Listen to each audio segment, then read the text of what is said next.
Et j'ai dit à Dieu, mais en fait, je te veux pas en fait. T'es le Dieu de ma mère et je veux rien avoir à faire avec toi parce que t'étais jamais là dans mes souffrances. T'as jamais été là quand je disais que j'avais besoin de ressentir l'amour de mon papa. T'as jamais été...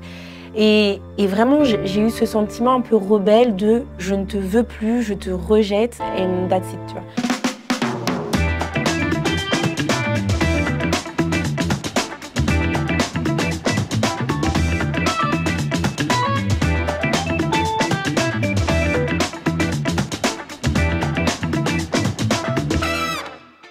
Hello les amis, je suis ravie de vous retrouver pour une nouvelle émission coupée en 4.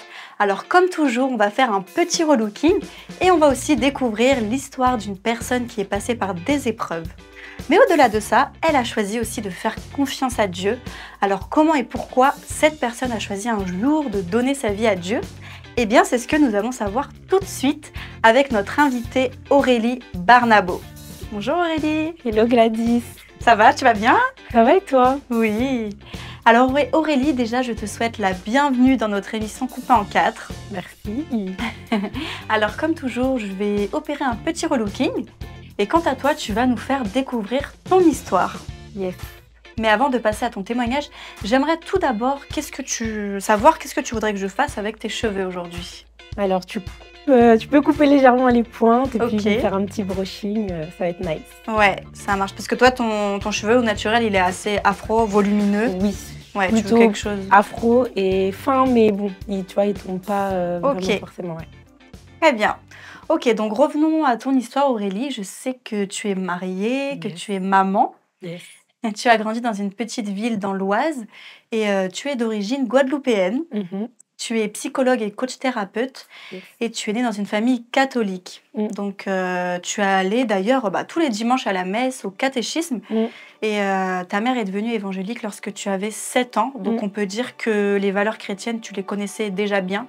Ouais, parce que vraiment, le catéchisme, c'était tous les mercredis, on y allait après-midi, on allait à la messe, vraiment, comme tu l'as dit, tous les dimanches. Donc, c'était quand même, on avait Dieu un peu au centre, même si on voyait que tu vois, mes parents, ils allaient à l'église pour dire on va à l'église, mais on avait quand même ces valeurs-là, et puis on avait un petit peu les règles, tu sais, des églises Ouais. qui nous étaient quand même bien ancrées. Donc, Ok, c'est vrai qu'il y avait des choses qu'il fallait faire, d'autres qu'il fallait pas faire, quoi. d'accord. Et puis c'est vers l'âge de 15 ans que tu t'éloignes de Dieu à cause de mauvaises fréquentations. Tu subis des moqueries, du harcèlement scolaire ou encore du racisme à l'école. Tu rentres aussi dans une relation amoureuse qui devient assez toxique pour toi, puisque cet homme finit par devenir assez violent, que ce soit verbalement, voire même physiquement. C'est vrai que je considérais un peu que c'était le Dieu de ma maman parce qu'il m'était assez distant quand même, tu vois, ce Dieu. J'allais à l'église tous les dimanches, mais c'était pas non plus... je priais pas à la maison parce que moi j'avais trop envie de prier à la maison, je priais pas à la maison parce que j'avais envie de développer ma relation avec Dieu. C'était, j'allais à l'église, j'étais contente, j'apprenais les petits versets qu'on nous donnait à l'école du dimanche. J'étais contente de revoir aussi les copains de l'école du dimanche. Enfin, j'étais contente quand même d'avoir cette famille, entre guillemets, chrétienne.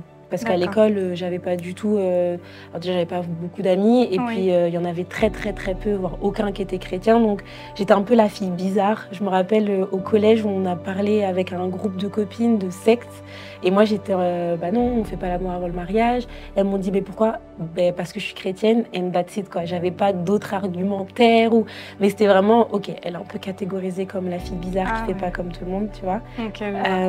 Et c'est vrai que, du coup, quand j'ai grandi... j'étais la seule fille noire de mon école primaire, j'étais la seule fille noire de mon collège, parce que c'était vraiment dans l'Oise reculé là. Ah oui, d'accord. Ouais. Et donc du coup, moi, je voyais pas ce Dieu agir pour moi, tu vois. J'étais plus en mode, Dieu, il est où en fait? Pareil, à la maison, ça avait pas l'air non plus on priait beaucoup, mais je voyais pas vraiment de différence dans les comportements, dans l'amour que je pouvais ressentir de la part de ma mère, de mon père. Enfin, c'était vraiment compliqué. Et c'est vrai que quand je suis allée au lycée, ça a été du changement. J'ai eu des amis noirs, des amis arabes. Il n'y avait pas que des des gens blancs, quoi. Ok, Il y a des gens qui me ressemblaient un peu plus. Donc, Et fini le racisme. ouais, à voilà. ce moment-là. Là, au lycée, il n'y en avait plus. On était vraiment, je ne vais pas dire entre nous, mais on était vraiment mélangés, en fait. Il y avait des Noirs, des Arabes, des Blancs. Enfin, c'était vachement cool. Ok. Sauf que du coup, j'ai rencontré des personnes à qui je me suis identifiée. Parce que je me suis dit, ah, je me rappelle, j'ai rencontré une fille antillaise aussi, comme moi. Oui. Et j'étais là en mode, ah, c'est trop bien, enfin, une fille qui peut m'apprendre plus sur le zouk, qui peut m'apprendre plus sur les Antilles. Enfin, j'étais vraiment dans un autre monde, en fait. Et c'est vrai qu'elle avait déjà eu des rapports sexuels, elle était déjà sortie avec des garçons. Elle vivait pas avec sa mère, elle vivait avec son père, mais elle était très ouverte parce qu'elle avait une vraie relation avec son papa où ils pouvaient parler. Enfin, et c'était comme un exemple, en fait. J'étais en mode, waouh, je veux être elle, quoi, tu vois. Et sauf que, même dans sa façon de s'habiller, je la trouvais très femme. Tu vois, je m'assume, j'assume mes formes et tout, alors que moi, j'étais très... à l'époque, j'étais très mince. Enfin, je suis toujours mince, hein, mais avant, c'était vraiment, je me voyais très mince, je me voyais très plate. Et je me voyais pas comme le stéréotype de femme qu'on aime. Et elle, c'est vrai qu'elle m'a fait m'accepter, me mettre plus en valeur et me faire prendre conscience que, ok, tu peux être fine, mais tu peux aussi être belle, tu peux aussi être sexy, tu peux... Et du coup, je suis allée plus dans cette road-là, dans cette route-là, dans ce chemin-là où je me suis dit, ok, je suis plus obligée de suivre le petit chemin. Il faut faire comme si de l'église, de ma maman, tu vois. Je pouvais être un peu plus... Ouais, un peu plus ouverte, un peu plus moi, un peu plus wild, sauvage et tout. Genre, et je pensais que c'était ce que je voulais... Enfin, je pensais à cette époque-là, c'était vraiment ce que je voulais parce que je recherchais vraiment l'attention. Tu vois, je voulais être aimée, je voulais être vue. Je ressentais pas forcément l'amour comme j'avais besoin de le ressentir de la part de mes parents. Je pensais à un moment donné qu'ils m'aimaient pas forcément, tu vois. Et puis je sais que des fois, ma sœur et mon frère, pour se moquer de moi, parce que je ressemblais... Ma sœur ressemblait beaucoup à mon père et mon frère beaucoup à ma mère. Et on me disait, moi, je ressemble un peu à personne. Et du coup, on aimait bien me dire, ah ouais, toi, tu ressembles à personne. Donc, je me sentais un peu exclue à la maison et j'avais ce besoin d'être vue, d'être aimée, d'être appréciée et qu'on me dise, je te vois. Et c'est vrai qu'au lycée, en même temps, j'ai commencé à être vue par les garçons. Et c'est vrai que c'est là que j'ai eu ma première relation sexuelle. Et même si sur le moment, j'étais en mode... les happenings, j'étais pas censée faire ça, mais parce que j'avais vraiment cette règle que j'avais pas forcément comprise, mais en tout cas qui était quand même ancrée on est censé attendre le mariage pour faire l'amour. Donc même si je comprenais pas pourquoi il fallait le faire, quand je l'ai fait, je me suis dit, ok, j'ai fait peut-être une bêtise, mais j'étais tellement énervée. Importante. Ouais, et puis je me sentais aussi dans cet esprit de c'est ma vie. Le Dieu là, c'est plus le Dieu de ma maman que je sers. En fait, je fais ce que je veux. Et je me rappelle que je suis rentrée un soir et ça allait vraiment pas bien avec ma mère. Enfin, c'était une relation vraiment conflictuelle et je me retrouvais plus en fait chez moi. Tu vois, j'avais vraiment l'impression que ma mère me voyait comme cet enfant rebelle, cet enfant qui la décevait. En fait, j'avais vraiment cette impression de décevoir et de décevoir et de décevoir. Et je me rappelle que je suis rentrée un soir et j'ai dit à Dieu, mais en fait, je te veux pas en fait, t'es le Dieu de ma mère et je veux rien avoir à faire avec toi parce que t'étais jamais là dans mes souffrances, t'as jamais été là quand je disais que j'avais besoin de ressentir l'amour de mon papa, t'as jamais... Et vraiment, j'ai eu ce sentiment un peu rebelle de je ne te veux plus, je te rejette and that's it, tu vois. Et c'est vrai que ça a duré pendant assez longtemps et c'est quand j'ai été vivre chez une famille ivoirienne. À un moment, je rentre chez moi et puis j'étais habillée normal. Aujourd'hui, on va vraiment dire que c'est normal. J'avais une robe qui était peut-être assez moulante, mais je rappelle, j'avais pas vraiment de forme. Donc, elle n'était pas... Voilà. Mais c'est vrai que je rentre et ma mère, elle me fait comprendre que là, je suis habillée un petit peu comme une fille pas très prude, quoi. Et là, pour moi, c'était le truc de trop. Et je me suis dit, c'est pas possible que je reste là. Donc, je monte un peu comme on voit dans les films. Là. Je monte dans ma chambre. Ouais. Et je prends mon sac, je sors, je pars de la maison, je veux plus rester ici. De toute façon, personne ne m'aime et tout. Là, t'avais 16 ans? Ouais, 16, ouais, je crois que j'avais 16 ans. Une vraie ado. Ouais, vraiment, j'étais dans ma crise d'adolescence. Et j'avais vraiment l'impression que toute la souffrance accumulée, et pas forcément que celle envers mes parents, mais tu vois que la colère du racisme, que la colère du rejet, tout remontait. Et je disais, j'en ai marre. Et à ce moment-là, ma mère, elle appelle une tata, qu'on avait, une tata ivoirienne, et elle lui dit, est-ce qu'Aurélie, elle peut rester chez toi, là, ça va pas et tout. Et la tata me parle, et qu'est-ce que tu veux dire? Il y a une tata qui te parle, tu vois, elle a rien fait, tu peux pas dire non, je te veux pas et tout. Du coup, elle me calme, elle me dit, est-ce que tu peux venir à la maison et tout. Et du coup, je dis, ok, ma mère, elle m'emmène. Et là, j'avoue, que commence quelque chose de différent, tu vois. Ma mère, elle apprend en plus que j'ai fait l'amour avant le mariage, donc c'était vraiment pour elle quelque chose de très, très, très difficile. Et je me rappelle qu'à ce moment-là, quand elle me le dit, quand elle me fait comprendre qu'elle le sait, parce que j'étais allée au planning familial, j'avais pris de la pilule et tout, elle l'a trouvé. Et je la regarde vraiment avec un peu ce dédain de... ouais, et... Tu vois, mais j'avais tellement de colère envers elle de... Pourquoi tu m'as fait vivre ça? Et à un moment donné, c'était pourquoi tu es restée avec papa? Pourquoi? Enfin, que tu vois, à ce moment-là, c'était pas elle qui comptait, c'était juste ma colère qui était là, tu vois. Et en étant dans cette famille, j'ai quand même redécouvert ce que c'était l'amour. Et je me suis dit, ah ok, en fait, Dieu, c'est pas un Dieu lointain. Dieu, il peut être ce Dieu où, tu vois, ils étaient 7 enfants, et c'était pas non plus la famille la plus riche, tu vois. Mais il y avait toujours de la joie, il y avait de l'entraide, on se partageait des bouts de pommes et tout. Enfin, on allait à l'église, je kiffais, c'était vraiment une autre rencontre avec Dieu, tu vois. Et c'est là, du coup, que je me suis dit, ok. Et il y a un moment, du coup, mon père, il me dit de rentrer. Il me dit, c'est bon, t'arrêtes tes bêtises. Parce que ma mère, elle en souffrait pas mal. Et du coup, à ce moment-là, je décide de rentrer. Et il y a une nouvelle dynamique avec Dieu qui commence. Ok, et là, du coup, on peut constater un début de vie assez difficile pour toi, Aurélie. De grosses épreuves que tu as vécues dans ta jeunesse. Mais un soir, alors que tu songeais à te donner la mort, Dieu va se révéler à toi d'une manière toute particulière. Et c'est ce que nous découvrirons dans la partie coupe de cette émission Coupée en 4. Notre émission Coupée en 4 continue avec notre invitée Aurélie Barnabo. Nous en sommes à la coupe. Alors Aurélie, je sais que tu as décidé de suivre Jésus en 2012. Donc c'est à ce moment-là que tu décides de te faire baptiser.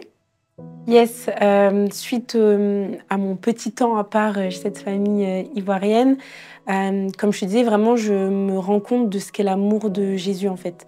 Dans le sens où je me dis, ok, Dieu, c'est pas qu'un Dieu éloigné, ça peut être aussi un Dieu près de moi, un Dieu joyeux, etc. Donc, c'est vrai que ma relation, en tout cas ma vision de Dieu à ce moment-là, elle change, tu vois. Et j'ai remarqué ou j'ai conscientisé que Dieu pouvait être aussi le mien. Et ça devenait plus le Dieu seulement de ma maman, mais ça devenait mon Dieu. Et je me suis dit à ce moment-là que ouais, je pense que j'étais prête à me consacrer à Dieu. Enfin, en tout cas, c'est ce que je pensais. En tout cas, mon intention, c'est vraiment de me dire « Ok, Seigneur, je comprends que tu es là, je comprends que tu es aussi mon Dieu. Et du coup, ouais, je suis prête, je pense, à faire ce pas de foi public, tu vois. C'est la famille dans laquelle tu étais qui t'ont poussé à faire ce choix? Ouais, mais poussé en mode, ils n'ont pas dit Aurélie Batista, mais vraiment poussé dans l'amour qu'ils témoignaient l'un pour l'autre, et l'amour surtout qu'ils me témoignaient, quoi. Je me suis dit, donc, c'est même pas ma famille, mais vraiment, ils m'ont considérée comme leur fille, quoi, et comme leur sœur. Ils t'ont prise sous leurs ailes, et en fait, c'est vraiment ce que tu avais besoin à ce moment-là. moment-là. Ouais, vraiment. Et de me rendre compte que la famille, avec Dieu, ça pouvait être aussi quelque chose. Alors certes, les enfants, ils obéissent pas toujours, etc. Mais ça peut être aussi quelque chose, un endroit joyeux, un endroit où il y a de la paix, de l'amour et tout. Ouais, j'avais vraiment une autre vision de Dieu et de la famille chrétienne, on va dire. Ouais, et pourtant, un soir de 2014, tu songes au pire, et notamment de te donner la mort dans ta salle de bain. Alors, qu'est-ce qui s'est réellement passé ce soir-là? En fait, j'ai subi un viol. Et c'est vrai que quand je suis dans ma chambre, dans ma résidence étudiante à Amiens, et quand je remarque ce qui s'est passé, parce que j'étais vraiment sous état de choc, l'état de sidération, donc je me dis mais... C'est un homme que tu connaissais? Ouais, en fait, j'avais une amie de l'époque que j'avais au lycée qui le connaissait très bien. Ils allaient presque sortir ensemble à un moment donné et tout. Et elle me l'avait présenté. Donc, quand elle a su qu'il venait dans ma résidence, elle s'était dit, ah bah, elle était venue à Amiens, là où j'étais. Et on s'était, elle nous avait présenté. Et vraiment, pour moi, j'étais en mode, ah bah, quelqu'un que je connais, une personne noire aussi sur qui je peux aussi m'appuyer. Enfin, vraiment ce truc de, on est entre nous, c'est pas la famille, mais voilà, tu vois. Et du coup, quand il m'a dit de venir manger, pour moi, c'était vraiment, ok, on va manger and that's it. Et c'était vraiment, tu vois, à l'époque, en tout cas, il n'y avait pas les médias comme il y a maintenant, il n'y avait pas les réseaux sociaux comme il y a maintenant. Donc, il n'y avait pas autant d'informations sur ce que pouvait être une agression sexuelle, un viol, et dans quelles circonstances ça pouvait se passer. Et c'était toujours ce truc assez distant de, mais jamais ça va m'arriver à moi. Donc, moi, vraiment, j'y allais... On va boire, enfin, on va manger, on va regarder peut-être la télé, on va discuter, enfin, tranquille, et je vais rentrer dans ma chambre. Et au final, c'est pas ce qui s'est passé. Et c'est vrai que quand je me suis rendu compte, parce qu'à un moment donné, j'ai eu vraiment l'impression de me regarder, tu vois, d'un point de vue extérieur, en train de me faire violer. J'étais là en mode... Et le moment où je reprends possession de mon corps, je prends mes affaires et je cours et je m'en vais dans ma chambre.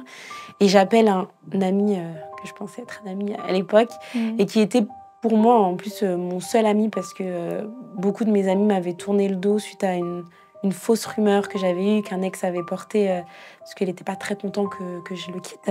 Et du coup, je l'appelle et il me dit mais ce genre de choses, de toute façon, ça peut arriver qu'à toi. À ma petite sœur, ça ne sera pas arrivé, ça. Et là, en fait, j'avais déjà toutes ces pensées de « tu sers à rien, tu vaux rien ». On m'harcelait au téléphone en me disant des choses horribles à cause de mon ex. Enfin, et j'étais vraiment « mais Aurélie, en fait, t'es inutile, tu vois ». Et le baptême que j'avais pris en 2012, il était vraiment loin de... J'en voulais encore à Dieu. Je me suis dit « mais pourquoi, en fait, je t'ai donné ma vie et pourquoi je continue à vivre des choses difficiles? Pourquoi est-ce qu'on peut me dire ce genre de choses ?» Et c'est vrai que quand il m'a dit ça, je me suis dit peut-être qu'il a raison. Peut-être que ce genre de choses, ça peut arriver qu'à moi et que du coup, je ne sers pas à grand-chose et que personne ne m'aime. Et j'étais vraiment avec ces pensées hyper sombres, hyper suicidaires. Ah, mais vraiment, vraiment. Et j'étais là avec ma petite lame de rasoir dans ma salle de bain et je sais qu'à ce moment-là, j'ai dit à Jésus, parce que je voulais pas de Dieu le Père, je me suis dit Jésus, là, celui qui est censé être sacrifié pour nous. Ouais. Et je lui ai dit, ok, si tu m'aimes vraiment, si je suis, enfin, c'est maintenant ou jamais, quoi. Parce que là, j'en peux plus. Et j'ai vraiment senti son amour me saisir, comme s'il m'enveloppait, et qui me disait, même si tout le monde t'abandonne, moi, je suis là. Wow. Et c'est vraiment là, pour moi, en fait, que j'ai réellement fait ma rencontre avec Jésus. Il s'est vraiment passé quelque chose de particulier ce jour-là. Ah, mais vraiment, ce soir-là... T'as jamais senti la présence de Dieu aussi... Non, c'était comme on le disait un petit peu dans... Tu vois, pas dans les... Enfin, si, dans certains films ou certains prédicateurs, enfin, où tu ressens vraiment l'amour de Jésus, comme je l'avais jamais ressenti. Vraiment comme s'il venait m'envelopper et me dire, moi, je suis là, tu vois. Il y a personne, mais moi, je suis là. Et du coup, t'en vaut la peine. Waouh! Toi qui as rencontré Jésus, celui qui donne la vie, alors que tu étais en train d'essayer de te donner la mort, car il est vrai que tu n'avais plus le goût de vivre, on peut le dire. Et d'ailleurs, c'est après cette révélation de l'amour de Jésus dans ta vie que tout a changé. Yes. Et oui, toutes choses sont devenues nouvelles. Et c'est ce que nous allons savoir dans la séquence coiffage de notre émission Coupée en 4. Aurélie, on continue de tourner les pages de ton histoire. Toi qui as traversé des épreuves dans plusieurs domaines de ta vie, tu as toujours pensé que le mariage était une finalité. Et pourtant, c'est lors d'une rupture de fiançailles que Dieu t'ouvre les yeux sur la vision du mariage, de toi-même et de ce qu'il t'appelait à faire. Yes, c'est vrai qu'en grandissant, je me suis toujours dit que j'allais avoir un beau mariage, un mariage où le couple, on allait s'aimer, on allait montrer à nos enfants, etc. Donc j'avais vraiment idéalisé le mariage, sachant que, voilà, en grandissant à l'église aussi, on nous fait comprendre que, en tout cas moi, à mon époque, genre, je suis trop...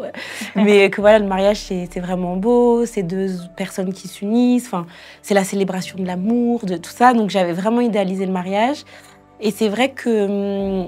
en fait, ça s'est même passé un petit peu cette réflexion un peu avant, quand j'ai rompu avec un homme avec qui j'étais, et on était persuadés qu'on allait aller jusqu'au mariage. Tu sais, le fameux Dieu m'a dit que c'était toi et tout, on était persuadés.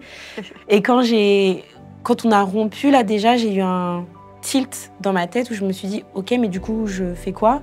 Et j'avais un petit peu cette pression extérieure de, mais t'inquiète pas, on va prier, tu vas rencontrer quelqu'un. Enfin, c'était même pas, t'inquiète pas, on va prier pour que tu te sentes mieux, ou peut-être que tu te concentres sur ta vie. C'était vraiment, on va te prier pour que tu rencontres quelqu'un. Et là, déjà, j'avais ce truc C'était proche qui te disait ça? Ouais, et vraiment d'une manière très... Enfin, voilà, c'était bien intentionné, hein, c'était pas malveillant, mais je me posais la question de, est-ce que c'est ça la vie? Enfin, est-ce qu'être une femme, ça s'arrête à... je vais me marier et ensuite, tu vois, c'est tout. Et c'est vrai que suite à ça, j'étais tombée sur un TED Talk d'une femme que j'aime beaucoup et qui, elle, était déjà âgée en âge, genre peut-être elle avait la quarantaine, elle n'était pas mariée, elle n'avait pas d'enfant. Elle disait qu'en vrai, c'était pas ça la finalité de sa vie et qu'elle avait réussi à faire plein de choses et qu'elle en était fière et tout. Et là, déjà, j'ai senti le Seigneur m'ouvrir les yeux un petit peu en me disant « Moi, je veux t'appeler à faire des choses avec ou sans ton mari en fait, mais je veux que tu me fasses confiance et je veux que tu rentres déjà dans ton appel. Et c'est vrai que quand du coup j'étais avec cet homme avec qui j'ai rompu les fiançailles, il était très gentil, enfin vraiment, il y avait plein de choses qui allaient bien finalement, et il y en a d'autres qui n'allaient pas. Et c'est vrai que le jour où lui aussi, c'était ce truc de Dieu m'a dit que c'était toi, et plein des décisions finalement qu'il avait pris, qu'on avait pris, même notre date de mariage, on avait envoyé les faire-part et tout, c'était basé sur Dieu m'a dit que. Et Dieu m'a dit que, et puis après on va déménager à l'autre bout du monde, et nanana, nanana. Et moi j'étais dans le sens, ok, si Dieu nous a dit que, on y va. Et au final... Et toi, t'avais reçu le go de Dieu? Non, c'était vraiment ce truc de... Ok, si lui, il a reçu, moi, j'étais en mode... Et puis, j'avais un peu du mal avec ce truc de Dieu m'a dit. Parce que je ne le comprenais pas, en fait. J'étais plus dans le sens... Est-ce que c'est mes émotions qui parlent? Est-ce que c'est une vraie paix qui m'anime? Enfin, c'était très, très flou, en fait. Et vu qu'on ne me l'avait jamais non plus expliqué, maintenant, j'ai une autre vision par rapport à ce Dieu m'a dit. C'est pour un autre truc. Et c'est vrai que... Lorsque finalement je me suis rendu compte que toutes ces décisions se basaient plutôt sur ses émotions, donc le jour où il avait peur, finalement le jour où il avait des doutes, le jour, les décisions elles changeaient. Donc ça pouvait être on va se marier là, et non en fait j'ai un peu peur, je me sens pas prête, donc on va changer la date du mariage. Et là je me suis dit non en fait, je savais à ce moment-là que Dieu m'appelait à faire des choses, et je savais que certaines de ces choses allaient demander beaucoup de foi par moment, tu vois. Ouais. Et je me disais je peux pas remettre l'appel de ma vie que Dieu a pour moi, je peux pas le mettre en dessous d'un mariage que j'avais idéalisé, que je voulais tant, etc. Et là, je me suis dit, c'est pas possible en fait, donc je préfère qu'on arrête, parce que à ce moment-là, je me suis dit, Aurélie, tu vaux beaucoup plus qu'un mariage. Et tant pis si tu trouves pas demain l'homme de ta vie, et tant pis si finalement tu te maries pas et tout, mais tu peux pas sacrifier tout ce que Dieu a pris du temps à construire. Et vraiment, c'est comme si je revoyais ma vie se défiler, et les moqueries, et le viol, et tous ces doutes. Et je me suis dit, est-ce que vraiment tout ça, ça s'arrête parce que tu as trop envie de te marier? Parce que genre tout le monde est trop content d'avoir reçu des faire-part. Et je me suis dit, non, c'est pas possible. J'ai pris du temps dans la prière, du temps dans la réflexion. Et ouais, j'ai vraiment senti le Seigneur remettre un petit peu les priorités de ce qui était le plus important. Donc, moi et son appel, et j'ai senti que je me suis vraiment choisie moi à ce moment-là. C'était pas le couple et l'image que je veux renvoyer aux autres finalement. C'était toi. Vraiment, moi et tout ce que Dieu a mis en moi, et finalement tout ce qu'il a mis en moi pour les autres aussi, tu vois. Ouais. Et c'est vrai que ça a été un petit peu la révélation où je me suis dit, t'es tellement plus qu'un mariage. Et finalement, c'est pas la finalité, ça va dans une continuité où l'homme que Dieu va t'emmener, il va t'aider en fait à accomplir davantage ce que Dieu a prévu pour toi, tu vois. Ouais, et c'est pas là où ça s'arrête finalement. Et ouais, j'ai dû prendre du temps, tu vois, pour me dire, ok, je lui pardonne de m'avoir vendu du rêve un petit peu, et parce que je sais que j'avais dû arrêter mes études aussi pour me dire, on va partir dans un autre pays. Wow. Et vraiment ça, j'ai dû prendre le temps de me dire, quand tout ça s'était passé, de dire, ok Seigneur, je lui pardonne et moi j'avance, tu vois. Donc tu as réussi à faire ce pas de pardon? Ouais, pas qui pour moi est hyper important, peu importe ce qu'on peut vivre, tu vois. À un moment donné, c'est important de se dire, ok, je pardonne, et pas seulement pour lui, tu vois, parce que ça se trouve, lui, tu vois, mais vraiment pour soi, en fait, pour pouvoir se libérer, pour pouvoir avancer, lâcher toutes les émotions qu'on peut avoir liées à ça, quoi. Et la personne qui t'avait violée, ton agresseur, tu l'avais pardonné aussi? Ouais, réussi? Ouais, ça m'a pris du temps, parce que pour moi, je pensais absolument que c'était le truc qu'il fallait que je fasse tout de suite maintenant, en mode si vraiment je vais être heureuse, il faut que je pardonne tout de suite. Et en avançant aussi dans mes études de psychologie et dans ma relation avec Dieu, j'ai vraiment compris que c'était pas l'étape qui devait arriver en premier. J'ai dû d'abord conscientiser que Dieu m'aimait, que j'avais de la valeur, du coup que j'en valais la peine, et entamer ce chemin-là de la reconstruction, de l'amour de soi, etc. pour après me dire, mais en fait, lui, sans être méchante, mais il vaut rien, il me définit pas en fait. Donc je veux pas garder de la rancune, de la colère, et en fait me limiter moi pour lui et pour ses actions, tu vois. Donc ouais, j'ai dû demander à Dieu de l'aide aussi pour ça, et renouveler chaque jour, tu sais, quand il y avait des pensées, des choses qui revenaient, tu vois, de dire non Seigneur, moi j'ai choisi de lui pardonner et de pas de pas garder. Mais ça justifie en rien ce qu'il avait fait, ou tu vois ce que je veux dire. Ouais. Et le pardon, ça veut pas dire non plus on reprend contact, tout est ok, Bien on peut sûr pas que porter non. plainte. Mais c'est pour que tu puisses avancer dans ta reconstruction. Exactement, ouais. Ouais. Toi qui idéalisais le mariage, c'était pour toi une finalité au point où tu te disais « quand je serai mariée, j'aurai tout réussi ». Peu de temps après, Dieu se révèle à toi pour de grands projets. Et c'est ce qu'on va constater ensemble dans la partie finition dans cette émission coupée en 4. Nice. Et on finalise tout doucement cette belle aventure coupée en 4 avec l'histoire de notre invitée Aurélie Barnabo, grande femme d'impact, psychologue et coach thérapeute. Aujourd'hui, tu accompagnes les femmes dans leur reconstruction et leur guérison pour être pleinement épanouies et donc pouvoir s'aimer. Et tu t'occupes aussi des couples désireux d'aller mieux dans leur avancée. Yes. Peux-tu nous en dire un petit peu plus, Aurélie ? Oui, avec plaisir. Alors ouais, vraiment dans mon métier en tant que psychologue, mon but, c'est que chaque femme puisse comprendre sa valeur. Et donc du coup, je sais que ça passe pour beaucoup, tu vois, par une reconstruction de soi, la guérison de ses traumas, de ses blessures. Donc c'est vraiment ce que je fais avec mes patients. Et c'est vrai qu'il y a beaucoup plus de femmes qui viennent vers moi, mais en ce moment, de plus en plus d'hommes comprennent aussi que c'est OK finalement de demander de l'aide, c'est OK aussi de guérir. Et la plupart du temps, les personnes qui viennent me voir, on se rend compte que les problèmes qu'ils peuvent avoir dans leur couple, ils sont très liés finalement à des traumas non guéris, des blessures, etc. Donc c'est vrai que j'ai eu à cœur aussi d'aider les couples qui n'allaient pas forcément bien, des couples. Et en vrai, c'est toujours les mêmes choses qui reviennent un petit peu, hein. Mais à trouver des solutions assez concrètes aussi, tout en sortant de cette idéalisation de ce que peut être la vie à deux, le mariage, etc.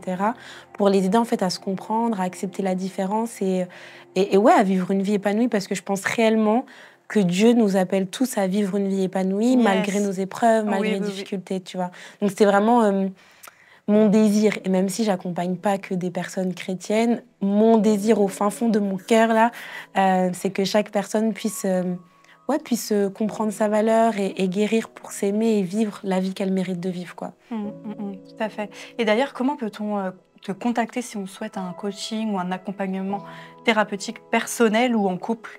Yes, suffit juste de me contacter sur mes réseaux, Instagram, envoyer un DM ou même par adresse mail, contact@aureliebarnabo.com, et puis m'expliquer. Et puis je réponds assez rapidement, donc ça va.